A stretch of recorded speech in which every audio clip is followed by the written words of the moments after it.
దేవుడు చెప్పిన ప్రకారం మనం చేసినప్పుడు మనం సమస్య నుంచి బయటకు వస్తాం. దేవుని ఆత్మ ద్వారా నడిపించబడ్డాం. రోజు రోజుకు మనం బాగా నేర్చుకోవాలి. Any believer who doesn't know how to be led by the spirit of God, దేవుని ఆత్మ చేత ఏ రీతిగా నడిపించబడాలో తెలియనటువంటి విశ్వాసి మాత్రం ఒక మాటలో చెప్పాలంటే దురదృష్టవంతుడే. ఎందుకంటే దేవుడిచ్చే సొల్యూషన్స్, దేవుడిచ్చే పరిష్కారాలు ఇవన్నీ కూడా చూడలేనటువంటి గుడ్డితనంలో ఉన్నట్లు అనమాట.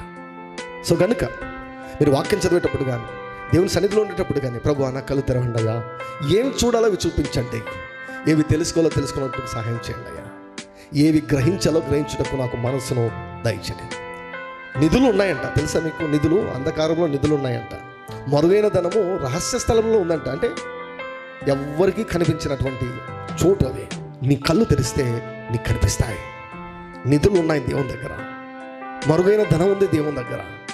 నీ కళ్ళు తెరవబడితే వాటిని దేవుడు నీ స్వాధీనం చేస్తాడు. దేవుడు నీకు డబ్బిస్తే ఆయనకే మేలు తెలుసా? ఎందుకంటే ఆయనకు పేరు వస్తుంది, ఆయన రాజ్యం విస్తరిస్తుంది. దేవుని యొక్క రాజ్యంలో నేను కానుక విత్తితే నాకు పంట ఇచ్చాడు దేవుడు అని, మరలా నీకు పంట వచ్చినప్పుడు ఇంకా ఎక్కువ ఇస్తావు దేవుని యొక్క రాజ్యానికి.